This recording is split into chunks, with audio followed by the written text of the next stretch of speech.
algún derecho humano, sino también, como bien lo establece la Organización de Naciones Unidas, y quiero mostrar esto públicamente, a través de las normas que obligan a las empresas privadas a respetar derechos humanos y a las transnacionales. Y obviamente que eso es algo innovador, puesto que no solamente es el Estado el que debe ser garante del cumplimiento de los derechos humanos, sino también, como establece estas normas de la ONU, para las empresas tienen responsabilidades legales. Quiero recordar que las Naciones Unidas aprobaron estas normas en agosto del año 2003 a través de la Subcomisión para la Promoción y Protección de los Derechos Humanos. Dicho esto como introducción, nosotros, luego de recibir la semana pasada a trabajadores vinculados a un sindicato que opera en 5 estados de la zona centro del país, escuchado sus denuncias, que consideramos particularmente delicadas, porque no solamente tenía que ver directamente con el tema laboral, con el tema de trabajadores, sino también con violación a garantías constitucionales al secretario general del mismo, de nombre Juan Rodríguez, quien efectivamente está comprobado como tal, reposa en el Ministerio Público, sufrió, y por eso se está investigando, el presunto delito de secuestro durante 4 horas por hombres armados, que incluso lo llevaron a un centro penitenciario conocido como Tocorón. Allí él identificó a algunas personas trabajadoras afiliadas a un sindicato que ellos califican de patronal de la Polar, quienes lo amenazaron de muerte y lo combinaron a retirar el pliego conflictivo que dicho sindicato había promovido para que se le reconocieran derechos laborales a estos trabajadores de la Polar. Ocurrido esta circunstancia de nosotros recibir dichas denuncias de manera correcta, positiva, tal como establece la Constitución y la ley, hemos citado para el día de hoy, a las 11 de la mañana, tanto a los 5 representantes del sindicato de la Polar de la zona centro, como a 5 representantes debidamente autorizados por los dueños de la empresa Polar, para que, sentados en una mesa de diálogo con el mayor respeto constructivo, llegara a un acuerdo. ¿Cuál debería haber sido ese acuerdo mínimo? Bueno, primero, hablar como venezolanos, como venezolanas, dialogar de forma constructiva. Hay un problema de carácter laboral, obviamente trabajado, desarrollado por estas organizaciones de trabajadores desde el año incluso 2013. La empresa no ha querido reconocer a ese sindicato, a pesar de que inicialmente tenían adelantado 14 cláusulas aprobadas. De pronto hubo una intempestiva levantamiento de dicho diálogo que llevó a este conflicto al día de hoy. Debo destacar que el Poder Ejecutivo, a través del Ministerio del Trabajo, también ha recibido las denuncias de estos trabajadores de la zona centro de la Polar y reconocieron, le dieron la representatividad, consideraron, evaluaron los afiliados que tiene este sindicato y dijeron que no solo eran mayoritarios, sino representativos. Es el órgano competente que puede calificarlo, no es ni el Poder Judicial, ni es el Poder Ciudadano el que califica esto, es el Poder Ejecutivo a través del Ministerio del Trabajo. En 2 oportunidades, el Ministerio del Trabajo consideró, en función de solicitudes sobre la representatividad de este sindicato, que ellos tenían la cualidad jurídica para dialogar. Pero en 2 oportunidades la empresa Polar, según refiere el Ministerio del Trabajo, desacató ese llamado.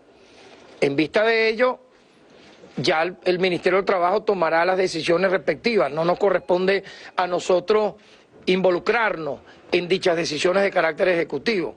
Nosotros nos correspondía, repito, mediar, dialogar, sentar a las partes en conflicto, escucharlas.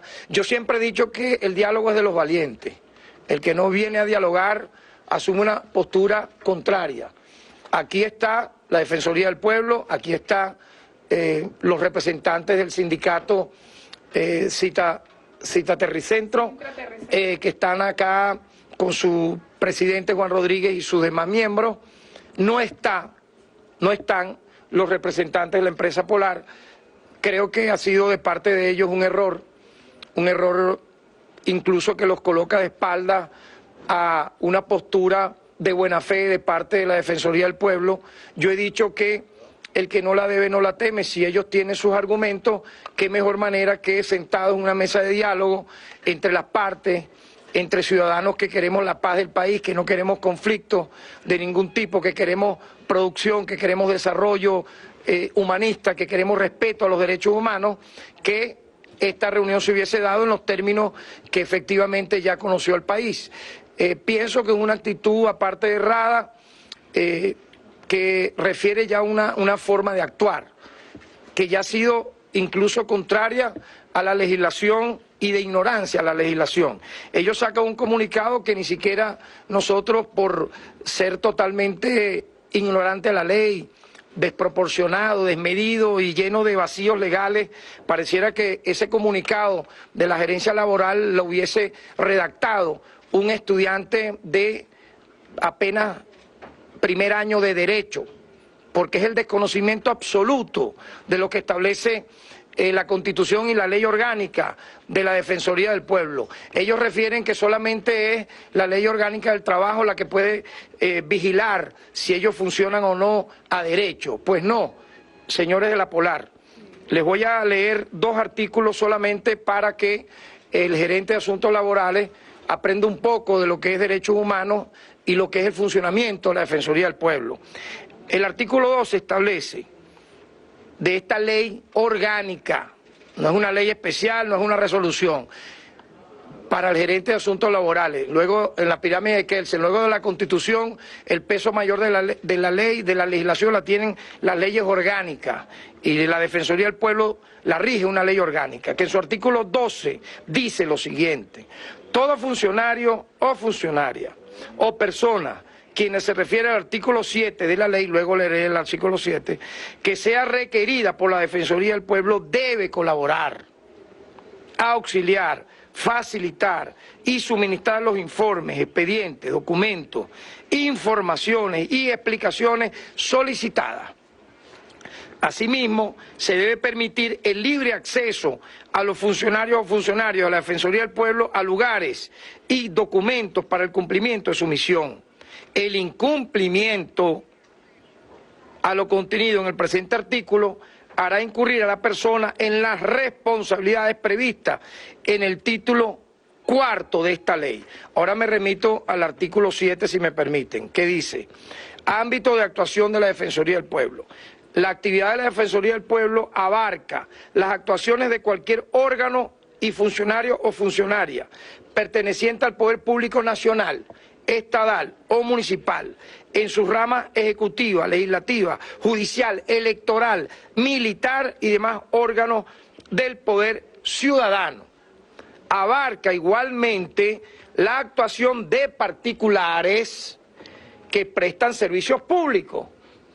La empresa Polar, en este caso, no forma parte de los órganos de poder público, pero presta servicios públicos, en este caso, inherentes a lo que establece la legislación venezolana y lo que establecen las Naciones Unidas, ¿verdad? Claramente acá, cuando refiere que las empresas tienen responsabilidades legales en el respeto a los derechos humanos, en el respeto a las garantías de los trabajadores. Miren, escuchaba ustedes declaraciones del defensor del